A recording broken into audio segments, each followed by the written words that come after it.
നമസ്കാരം. ഞാൻ ഇന്ന് നിങ്ങളോട് ചോദിക്കാൻ പോകുന്ന ഒരു കാര്യമുണ്ട്. നമ്മളിൽ പലരും ജീവിതത്തിൽ എപ്പോഴെങ്കിലും അല്ലെങ്കിൽ ദിവസവും ചിന്തിക്കുന്ന ഒരു കാര്യം, നിങ്ങളുടെ ജീവിതത്തിൽ ഇപ്പോൾ എന്തെങ്കിലും ഒരു കുറവ് നിങ്ങൾക്ക് അനുഭവപ്പെടുന്നുണ്ടോ? ചിലപ്പോൾ അത് ഒരു സാമ്പത്തിക ബുദ്ധിമുട്ടാകാം, അല്ലെങ്കിൽ സ്വന്തമായിട്ട് ഒരു വീടില്ലാത്തതാകാം, ആഗ്രഹിച്ച ജോലി കിട്ടാത്തതാകാം, അല്ലെങ്കിൽ നിങ്ങളെ മനസ്സിലാക്കുന്ന ഒരു പങ്കാളി അല്ലെങ്കിൽ സുഹൃത്ത് ഇല്ലാത്തതാകാം. നമ്മുടെ എല്ലാം ഉള്ളിൽ എപ്പോഴും ഒരു ചിന്തയുണ്ട്, എൻ്റെ ജീവിതത്തിൽ ആ ഒരു കാര്യം കൂടി ഉണ്ടായിരുന്നെങ്കിൽ എന്ന്, അല്ലേ? എനിക്ക് ആ ജോലി കൂടി കിട്ടിയിരുന്നെങ്കിൽ, എന്നെ മനസ്സിലാക്കുന്ന ഒരാൾ കൂടി ഉണ്ടായിരുന്നെങ്കിൽ എൻ്റെ ജീവിതം പൂർണ്ണമായേനെ എന്ന്, അല്ലേ? പിന്നെ എനിക്ക് യാതൊരു സങ്കടങ്ങളും ഉണ്ടാവില്ല. ഈ ലോകത്തിലെ ഏറ്റവും സന്തോഷമുള്ള വ്യക്തി ഞാനായിരിക്കും. ഇങ്ങനെയൊക്കെയല്ലേ നമ്മൾ പലപ്പോഴും ചിന്തിക്കാറുള്ളത്. എന്നാൽ ഒരു നിമിഷം ഒന്ന് ആലോചിച്ച് നോക്കൂ, യഥാർത്ഥത്തിൽ അങ്ങനെ സംഭവിക്കാറുണ്ടോ?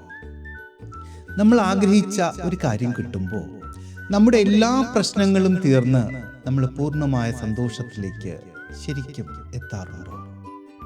അങ്ങനെ എത്താറുണ്ട് എങ്കിൽ തന്നെ അത് എത്ര സമയം അല്ലെങ്കിൽ എത്ര കാലം? വാസ്തവത്തിൽ അതിനധികം ആയുസില്ല, അല്ലെങ്കിൽ അങ്ങനെ ഉണ്ടാകാറില്ല എന്നുള്ളതാണ് സത്യം. ഈ ഒരു യാഥാർത്ഥ്യം മനസ്സിലാക്കാൻ വളരെ അർത്ഥവത്തായ, വളരെ മനോഹരമായ ഒരു ചെറിയ ചിന്ത ഞാൻ നിങ്ങളുമായിട്ട് പങ്കുവയ്ക്കാം. വളരെ സുപ്രസിദ്ധമായിട്ടുള്ള ഒരു കഥയെ അടിസ്ഥാനമാക്കിയിട്ടുള്ളതാണ് ഇത്. അതായത് ദ മിസ്സിംഗ് പീസ് എന്നുള്ള വളരെ പ്രസിദ്ധമായിട്ടുള്ള ഒരു കഥ.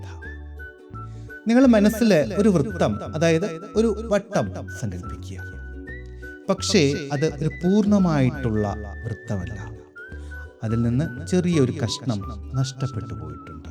അതായത് ഒരു കേക്കിൽ നിന്ന് ഒരു ചെറിയ പീസൊക്കെ അടർത്തിയെടുത്താൽ എങ്ങനെ ഉണ്ടാകും, അതുപോലെ. അപ്പോൾ ഈ പൂർണ്ണതയില്ലാത്ത ഈ വൃത്തം അല്ലെങ്കിൽ ഈ വീല് ഒരു യാത്ര പുറപ്പെടുകയാണ്. എന്തിനാണെന്നറിയാമോ? തന്നിൽ നിന്ന് എപ്പോഴോ നഷ്ടപ്പെട്ടു പോയ, അല്ലെങ്കിൽ തന്നോടൊപ്പം ഉണ്ടാകണം എന്ന് ആഗ്രഹിക്കുന്ന ആ കഷ്ണത്തെ കണ്ടുപിടിക്കാൻ, അതിലൂടെ അർത്ഥപൂർണമായി എന്നുള്ള, അല്ലെങ്കിൽ പൂർണ്ണമായിട്ടുള്ള ഒരവസ്ഥ കൈവരിച്ചു എന്നുള്ള ആ ഒരു സന്തോഷം അനുഭവിക്കാൻ വേണ്ടി.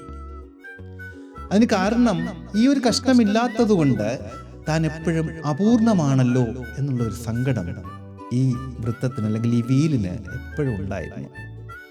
അങ്ങനെ സാവധാനം അത് മുന്നോട്ട് ഉരുളാൻ തുടങ്ങി. പക്ഷേ ഈ ഒരു ഭാഗം ഇല്ലാത്തത് കൊണ്ട് തന്നെ, അതായത് ഈ വീല് അപൂർണമായതുകൊണ്ട് തന്നെ അതിന് വളരെ വേഗത്തിലൊന്നും ഉരുളാൻ സാധിച്ചില്ല. അത് മെല്ലെ മെല്ലെ മെല്ലെ വളരെ പതുക്കെയാണ് ഉരുണ്ടുകൊണ്ടിരുന്നത്. പക്ഷേ ഈ വേഗതക്കുറവ് കൊണ്ട് തന്നെ, ഈ മെല്ലെപ്പോക്ക് കൊണ്ട് തന്നെ അതിന് വളരെ വലിയ ഒരു ഗുണമുണ്ടായി. അതായത് ഈ സാവധാനം ഇങ്ങനെ സമാധാനത്തിൽ യാത്ര ചെയ്യുന്നത് കൊണ്ട് വഴിയിലുള്ള മനോഹരമായിട്ടുള്ള പൂക്കളെ കാണാനും, അവയുടെ സുഗന്ധം ആസ്വദിക്കാനും, ചിത്രശലഭങ്ങളെ കാണാനും, അവയുടെ മനോഹാരിത ആസ്വദിക്കാനും, സമാനമായിട്ടുള്ള ഹൃദയം കവരുന്ന ധാരാളം കാഴ്ചകളും അനുഭവങ്ങളും ഒക്കെ ആസ്വദിക്കാൻ ഈ ചക്രത്തിന് സാധിച്ചു. അപ്പോൾ വഴിയിൽ കാണുന്ന പുഴുക്കളോടും പൂമ്പാറ്റകളോടും പൂക്കളോടുമൊക്കെ സാവധാനം സംസാരിച്ചും, അതിനെ ആഗ്രഹിക്കുന്ന കഷ്ണത്തെക്കുറിച്ച് ഉള്ള അന്വേഷണങ്ങളുമൊക്കെ നടത്തി സാവധാനം അത് മുന്നോട്ട് പോവുകയാണ്. ഈ വിധത്തിൽ സംസാരിക്കാനും കുശലം പറയാനുമൊക്കെ അതിന് ധാരാളം സമയം കിട്ടി.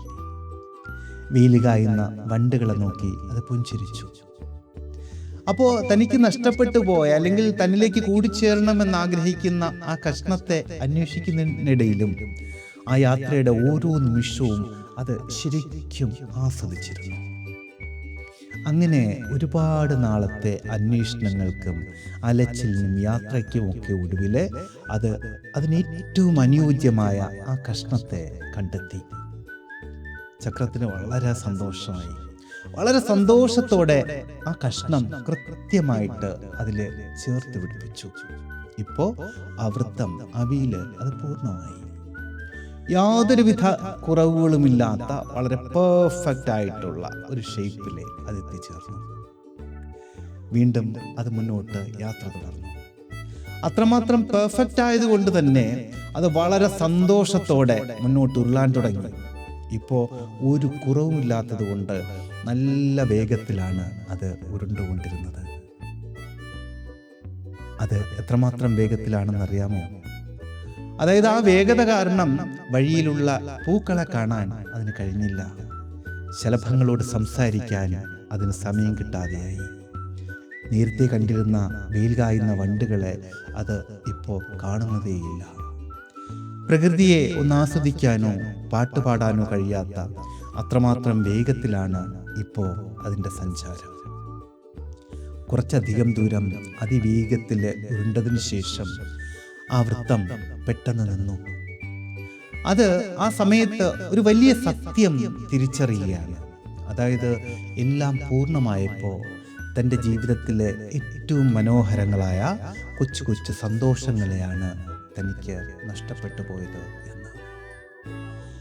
അതായത് അവിടെ പൂർണ്ണതയേക്കാൾ മനോഹരം തൻ്റെ പഴയ അപൂർണതയായിരുന്നു എന്ന് അത് തിരിച്ചറിയുന്നുണ്ട്. ഈ തിരിച്ചറിവ് കൈവന്നപ്പോൾ അതെന്ത് ചെയ്തെന്നോ, താൻ വളരെ കഷ്ടപ്പെട്ട് കണ്ടെത്തിയ ആ കഷ്ണത്തെ അവിടെ തന്നെ ഉപേക്ഷിച്ചു. എന്നിട്ട് വീണ്ടും അപൂർണമായ വൃത്തമായിട്ട് പൂക്കളെ നോക്കി പാട്ടുകൾ പാടി വണ്ടുകളോട് സംസാരിച്ച് പ്രകൃതിയെ ആസ്വദിച്ച് വളരെ സാവധാനം തൻ്റെ യാത്ര തുടരുകയാണ്. പ്രിയപ്പെട്ടവരെ, ഇത് ഒരു കേവലം കഥ മാത്രമല്ല. നമ്മുടെ എല്ലാം ജീവിതം ഇങ്ങനെ തന്നെയല്ലേ? നമ്മളെല്ലാവരും നമ്മുടെയൊക്കെ നഷ്ടപ്പെട്ട കഷ്ണം തേടിയുള്ള ഒരു പരക്കം പാച്ചിലാണ്. ആ ഒരു നെട്ടോട്ടത്തിൽ നമ്മൾ പലപ്പോഴും മറന്നു പോകുന്ന ഒരു സത്യമുണ്ട്. നമ്മൾ ഈ അന്വേഷിക്കുന്ന ആ പൂർണ്ണതയില്ലേ, ആ പെർഫെക്ഷൻ, അത് വാസ്തവത്തിൽ വെറും ഒരു മിഥ്യയാണ് എന്ന്. മനഃശാസ്ത്രത്തിൽ ഇതിനെ അറൈവൽ ഫാലസി അല്ലെങ്കിൽ ഡെസ്റ്റിനേഷൻ അഡിക്ഷൻ എന്നൊക്കെ പറയാറുണ്ട്. അതായത് ഞാൻ ആ ലക്ഷ്യത്തിൽ എത്തുമ്പോൾ അല്ലെങ്കിൽ എനിക്ക് ആ സാധനം കിട്ടുമ്പോൾ ഞാൻ പൂർണ്ണമായിട്ടും സന്തോഷവാനാകും അല്ലെങ്കിൽ സന്തോഷവതിയാകും എന്ന് വിശ്വസിക്കുന്ന ഒരു മാനസികാവസ്ഥയാണ് അത്. പക്ഷേ യാഥാർത്ഥ്യം എന്താണ് എന്ന് വെച്ചാൽ, നമ്മുടെ തലച്ചോറ് എപ്പോഴും പുതിയ പുതിയ കാര്യങ്ങൾ അന്വേഷിക്കുന്ന തിരക്കിലായിരിക്കും. ഒന്ന് കിട്ടിക്കഴിഞ്ഞാൽ അടുത്തതിലേക്ക്, അത് കിട്ടിക്കഴിഞ്ഞാൽ അടുത്തതിലേക്ക്, അതിങ്ങനെ പോകാനുള്ള പ്രവണത കാണിച്ചുകൊണ്ടേയിരിക്കും. വാടക വീട്ടിൽ നിന്ന് സ്വന്തം വീട്ടിലേക്ക് മാറുമ്പോൾ നമ്മൾ സന്തോഷിക്കും. കുറച്ച് കഴിയുമ്പോൾ നമുക്ക് തോന്നും ഈ വീട് ചെറുതാണ്, സൗകര്യങ്ങൾ പോരാ എന്ന്. അപ്പോൾ അടുത്ത വീട് വേണം എന്നാഗ്രഹിക്കും. അടുത്ത വീട് കിട്ടിക്കഴിഞ്ഞാലോ അവിടെയും ആ സന്തോഷം പലപ്പോഴും വളരെ കുറച്ച് ദിവസങ്ങൾ മാത്രമേ നിലനിൽക്കൂ. ഇത് അവസാനമില്ലാത്തൊരു ഓട്ടമായിട്ട് അവസാനം വരെ തുടർന്നുകൊണ്ടേയിരിക്കും. വാസ്തവത്തിൽ നമ്മുടെ കുറവുകളും നമ്മുടെ അപൂർണതകളും ആഗ്രഹങ്ങളും ഒക്കെയാണ് നമ്മളെ യഥാർത്ഥ മനുഷ്യരാക്കുന്നത്. നിങ്ങൾക്ക് ജീവിതത്തിൽ ചില കുറവുകൾ ഉണ്ട് എങ്കിൽ അതിനർത്ഥം നിങ്ങൾക്ക് ഇനിയും ഒരുപാട് ദൂരം സഞ്ചരിക്കാനും ഒരുപാട് മനോഹരങ്ങളായ സ്വപ്നങ്ങൾ കാണാനും അത് നേടിയെടുക്കാൻ വേണ്ടി പരിശ്രമിക്കാനും ഒക്കെ സാധ്യമാണ് എന്നുള്ളതാണ്, അല്ലെങ്കിൽ ബാക്കിയുണ്ട് എന്നുള്ളതാണ്. ഒന്ന് ആലോചിച്ച് നോക്കൂ. ഒന്നും നേടാനില്ലാത്ത എല്ലാം തികഞ്ഞ ഒരു ജീവിതം എത്രമാത്രം വിരസമായിരിക്കുമെന്ന് നിങ്ങൾക്കറിയാമോ? അതുകൊണ്ട് ഈ നെട്ടോട്ടങ്ങൾക്കിടയിൽ നമ്മൾ ഓർക്കേണ്ട വളരെ പ്രധാനപ്പെട്ട 3 കാര്യങ്ങളുണ്ട്. ഒന്നാമതായിട്ട് നിങ്ങളുടെ കുറവുകളെ അംഗീകരിക്കുക എന്നുള്ളതാണ്. ആ കുറവുകളാണ് നിങ്ങളെ മുന്നോട്ട് നടക്കാൻ പ്രേരിപ്പിക്കുന്നത്. ലക്ഷ്യങ്ങൾ ഉണ്ടായിരിക്കുന്നത് തീർച്ചയായിട്ടും നല്ലത് തന്നെയാണ്. പക്ഷേ ആ ലക്ഷ്യം നേടുന്നത് വരെ ഞാൻ സന്തോഷിക്കില്ല എന്ന് എന്തിനാണ് വാശി പിടിക്കുന്നത്? നിങ്ങളുടെ അപൂർണതകളിലാണ് നിങ്ങളുടെ സൗന്ദര്യം നിലനിൽക്കുന്നത്. 2, ജീവിതത്തിൻ്റെ വേഗത ഒരൽപ്പം കുറയ്ക്കുക എന്നുള്ളത്. നോക്കൂ, ഒരുപാട് കാര്യങ്ങൾ നേടിയെടുക്കാൻ വേണ്ടി എപ്പോഴും ഓടിക്കൊണ്ടിരിക്കാതെ ഇടയ്ക്കെങ്കിലും ഒന്ന് നിൽക്കണം. ആ വൃത്തത്തെ പോലെ. ചുറ്റുമുള്ള പ്രകൃതിയെ ഒന്ന് കാണണം. ശലഭങ്ങളുടെയും പൂക്കളുടെയും ഒക്കെ മനോഹാരിത ആസ്വദിക്കണം. ഒരു കപ്പ് ചായ കുടിക്കുമ്പോൾ അതിൻ്റെ ഗന്ധവും ചൂടും രുചിയുമെല്ലാം പൂർണ്ണമായിട്ടും ആസ്വദിച്ച് തന്നെ കുടിക്കണം. നിങ്ങളെ സ്നേഹിക്കുന്നവരോടൊപ്പം ഒരല്പസമയമെങ്കിലും ചെലവഴിക്കണം. മൂന്നാമതായിട്ട് യാത്രകളെ സ്നേഹിക്കണം. ശരിക്കും ലക്ഷ്യസ്ഥാനത്ത് എത്തുമ്പോൾ മാത്രമല്ല, ആ ലക്ഷ്യത്തിലേക്കുള്ള യാത്രയിലെ ഓരോ ചെറിയ ചുവടുവയ്പ്പും ആഘോഷമാക്കി മാറ്റണം. വീട് വെച്ച് കഴിഞ്ഞ് അതിൽ താമസം തുടങ്ങുമ്പോൾ കിട്ടുന്നതിനേക്കാളൊക്കെ വലിയ സന്തോഷങ്ങൾ ഒരുപക്ഷെ ആ വീട് സ്വപ്നം കണ്ട് അതിനുവേണ്ടി അധ്വാനിക്കുന്ന കാലഘട്ടത്തിൽ നിങ്ങൾക്ക് ലഭിച്ചേക്കും.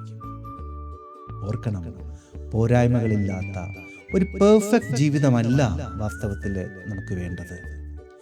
എല്ലാ കുറവുകൾക്കിടയിലും സന്തോഷിക്കാൻ കഴിയുന്ന, യാത്രയിലെ ഓരോ നിമിഷവും അനുഭവിച്ചറിയാൻ കഴിയുന്ന മനോഹരവും പ്രതീക്ഷാനിർഭരവുമായിട്ടുള്ള ഒരു ജീവിതമാണ്. എപ്പോഴും മനസ്സിൽ വയ്ക്കേണ്ട ഒരു വലിയ വരിയുണ്ട്: The joy is not always in the destination, but in the journey. അതായത് സന്തോഷമിരിക്കുന്നത് ലക്ഷ്യസ്ഥാനത്തിലല്ല, മറിച്ച് ആ യാത്രയിലാണ്. നിങ്ങളുടെ ആ നഷ്ടപ്പെട്ടു പോയ കഷ്ണങ്ങൾ തേടിയുള്ള യാത്ര ഏറ്റവും മനോഹരമാവട്ടെ എന്ന് ആശംസിക്കുന്നു. എങ്കിലും ഈ നിമിഷങ്ങളെ പൂർണ്ണമായിട്ടും ആസ്വദിക്കുക. ഈ വിഷയം ഇഷ്ടമായിട്ടുണ്ടെങ്കിൽ വീഡിയോ ലൈക്ക് ചെയ്തിട്ടുണ്ടാകും എന്ന് കരുതുന്നു.